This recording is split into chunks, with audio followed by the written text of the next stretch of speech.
आपके recent dramas थे उनमें अहदे वफा था, उसके बाद चुपके चुपके बहुत ज़्यादा हिट हुआ, सुपर डुपर हिट हुआ, बहुत लोगों ने उसको पसंद किया माशाल्लाह। सो दोनों जो कैरेक्टर्स थे वो बिल्कुल ऑपोजिट, डिफरेंट। अहदे वफा में एक शरारती रोल, उसके बाद चुपके चुपके में एक बहुत ही खड़ूस फैजी भैया जो आप बने हुए थे वहाँ पे, वो तो खड़ूस बिल्कुल। हाँ, तो किस रोल में ज़्यादा मज़ा आया सबसे ज़्यादा? क्या सीरियस एक्टिंग ज़्यादा अच्छी लगती है या फिर थोड़ा बहुत आपको लगता है कि बीच में फन होना चाहिए? एक्चुअली मैं 2013 में एक प्ले किया था ऑन ज़ारा के नाम से, जो कि जिसमें मैं काफ़ी एक मैन चाइल्ड टाइप कैरेक्टर जो होता है, जो कि ग्रो अप नहीं करता और मतलब जल्द शादी हो जाती है उसकी और वो एडजस्ट नहीं कर पाता, तो वो किया था। अब जनरली मुझे कॉमेडी का बहुत शौक है। ओके।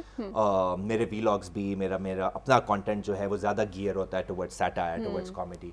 तो कॉमेडी का शौक बहुत ज़्यादा है, बट चैलेंजिंग ज़्यादा सीरियस एक्टिंग करना है मेरे लिए, ऑब्वियसली, बिकॉज आप एक पॉइंट पे आके आप कहते हैं ना, हाँ this I know like the back of my hand, but there are certain things जो कि फिर आप डायरेक्टर से पूछते हैं कि मैंने सही किया, इसमें क्या इंटेंसिटी आनी चाहिए, क्या नहीं आना चाहिए। सो क्या कहते हैं, दोनों कैरेक्टर्स में आई वुड से स्टिल अहदे वफा का character was more of a challenge for me, because वो शरारती भी था, लेकिन वो एंड में मतलब टुवर्ड जब वो 5 साल का एक टाइम लैप्स आता है, उसके बाद वो थोड़ा नेगेटिव भी हो जाता है वो किरदार, अपने दोस्तों के साथ थोड़ा थोड़े इश्यूज क्रिएट करता है उनमें, थोड़े मसले मसाइल क्रिएट करता है। और फिर मुझे जो सबसे चीज़ इंटरेस्टिंग लगी थी अहदे वफा के शाहज़ैन के कैरेक्टर के बारे में, वो ये था कि बाकी जो किरदार थे उस ड्रामे में, they were fighting external battles, right, के साथ जो है वो एक ऑपोजिशन है, he is part of the army, एक मतलब इंस्टिगेट किया जाए और वो आगे जाकर अपने प्रोफेशनल लाइफ में किन किन चीज़ों को बैटल कर रहा है। जिस तरह शारिक का कैरेक्टर जो जर्नलिस्ट था, वो किस तरह ब्यूरोक्रेटिक रेड टेप को टैकल कर रहा है एंड एवरीथिंग। बट शाहज़ैन की जो मुझे इंटरेस्टिंग बात लगी थी वो ये थी that his battle was with his own ego.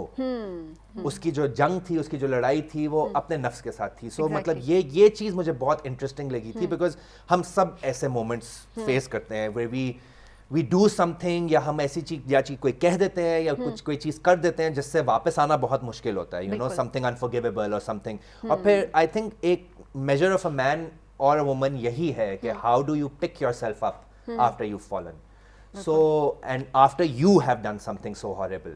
so I think मुझे मज़ा बहुत ज़्यादा आया था इस कैरेक्टर आर्क के साथ प्ले करने का। अच्छा, एक्टिंग का मार्जिन भी उसमें ज़्यादा था as compare to Chupke Chupke, right? Yes. Okay. Although Chupke Chupke की मैं आपको इंटरेस्टिंग बात बताऊं कि चुपके चुपके में अगर आपने देखा हो वो ड्रामा, मेरा किरदार वो वाहिद किरदार था जो कि क्वर्की नहीं था। हाँ। जो कि जिसमें कोई वो डायलॉग बाजी नहीं थी या कोई पंच लाइन नहीं था या कोई उसकी बीच की मांग नहीं थी या कोई ऐसा एलिमेंट नहीं था उस कैरेक्टर का। He was a very straight लेस्ड character, जिसमें तो ऐसे किरदारों में मार्जिन लाना for humour, for warmth, for कि वो शुगल भी लगाए और फिर फोकस आ जाता है कि आपकी कैरेक्टराइजेशन कैसी है, कि आप अपनी दादी के साथ कैसे हैं, आप अपने दोस्त के साथ कैसे हैं, आप अपनी जिसके उस्ताद हैं उसके साथ कैसे हैं। तो सबके साथ वैसे आप एक तरह के थे। तो वो जो रिलेशनशिप्स क्रिएट करना और वो जो सारा कुछ क्रिएट करना, उसमें मुझे मजा आया था। वो एक चैलेंज था। अच्छा। बिकॉज मेरे पास वो पंच लाइन्स नहीं थे, मेरे पास वो जोक्स नहीं थे जो कि बाकी किरदारों के पास थे, मतलब जिस तरह दादी, जो दोनों दादियाँ थीं, एक पंजाबी दादी, एक सराइकी दादी, उनके अपने अपने वो होते हैं ना, वो फ्रेजेस होते हैं जो वो बार बार बोल रहे होते हैं, जैसा घर दा पील चुलदा वट्टा जो वो कहता है मिस्कीन भाई का किरदार। तो वो मेरे पास वो वाला मार्जिन नहीं था, तो फिर उसमें बड़ा मजा आया था कि एक रिलेटिवली स्ट्रेटलेस कैरेक्टर को आप उतना ही इंटरेस्टिंग कैसे बनाएं जिस तरह रेस्ट ऑफ द एंसेम्बल है। बिल्कुल, और आपने वो किरदार वैसे ही बहुत अच्छे तरीके से निभाया। अभी तक लोग, बच्चों ने बहुत शौक से देखा, हम सब अभी तक वो कैरेक्टर 1 साल अब उसको ऑलमोस्ट होने वाला है और उसके बावजूद भी हम लोग अभी तक हमारे जहन में हैं जी, फैजी भैया ऐसे थे। अच्छा जी बच्चों, रिडल्स मेरे पास एक है रिडल, ये लाइक चाइना के लोग पाकिस्तान के लोगों से ज़्यादा खाना क्यों खाते हैं? ओ, चाइना के लोग पाकिस्तान के लोगों से ज्यादा खाना क्यों खाते हैं? भूख ज्यादा लगती है। उनके खाने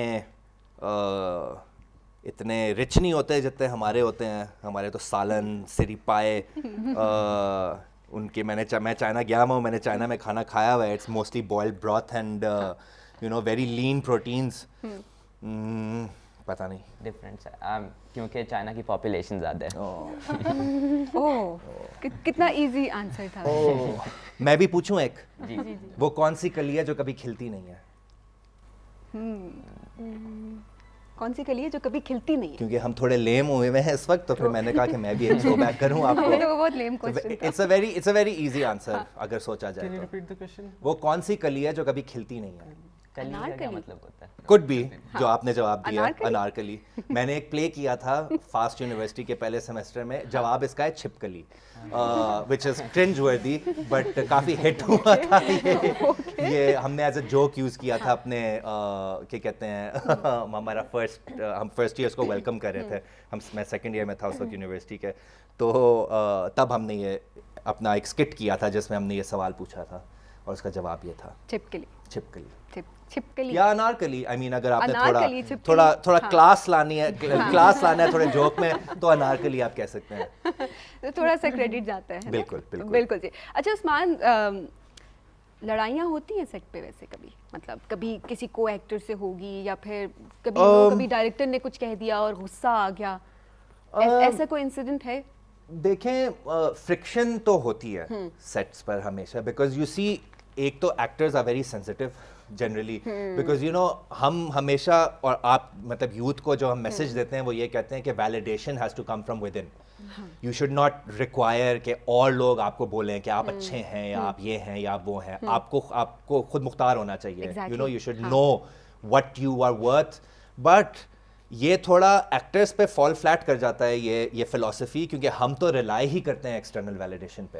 हम रिलाई करते हैं लोगों की तालियों पे, लोगों के क्रिटिक पे, कि लोग हमें कहें कि आप बहुत अच्छे हैं या आप अच्छे नहीं हैं, उससे आप बेहतर होते हैं। सो उससे क्या कहते हैं, तो यू नो, और फिर दूसरी बात ये है कि एक तो सेंसिटिविटी आ गई, दूसरा पर्सनैलिटीज आ गई। Actors are big personalities obviously, क्योंकि एक्टिंग का जिन को शौक होता है वो जनरली, चाहे वो एक्सट्रोवर्ट हो इंट्रोवर्ट हो, अंदर से तो वो स्ट्रॉन्ग पर्सनैलिटीज हैं। मैंने जितने भी प्लेस किए हुए हैं, मतलब वो ज़्यादा से ज़्यादा ये होता है कि आपकी कोई माइल्ड आर्ग्यूमेंट हो जाती है या डायरेक्टर के साथ या को एक्टर के साथ, या यू नो कोई ऐसा होता है कि आप बिल्कुल जोन में होते हैं और किसी का मोबाइल बच पड़े, आप रिकॉर्ड कर रहे हैं, तो आपको फिर कट करना पड़ता है और आपको एज एन एक्टर पता होता है कि यार ये कितनी अच्छी टेक दे रहा था मैं ये मैं you know I was in the zone, I was in the moment, लेकिन इस फ़ोन के बजने की वजह से मुझे ये दोबारा करना पड़ेगा। तो आप सबकॉन्शियसली वही करने की कोशिश कर रहे होते हैं जो आपने अभी पिछली टेक में किया है, राइट? तो वो जो रॉनेस होती है वो ख़त्म हो जाती है। तो इस तरह के इंसिडेंट्स होते हैं जब आप कहते हैं यार फ़ोन तो बंद कर दो, या कोई किसी एक्टर के साथ किसी ने आपको क्यों नहीं दिया सही, या डायरेक्टर ने, आपने कोई अपनी तरफ से परफॉर्मेंस की और डायरेक्टर ने कहा नहीं मुझे ये पसंद नहीं आई, तो इस तरह के आर्ग्यूमेंट्स वगैरह हुए हैं ऑब्वियसली सेट पे।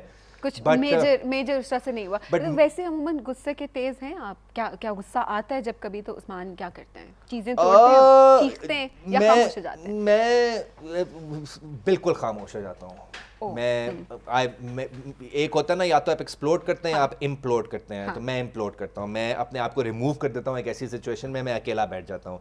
बिकॉज यू नो आप कुछ गुस्से में जब कुछ बोल देते हैं ना, तो फिर अगेन उसे वापस लेना बहुत मुश्किल है, once you put something out in the universe.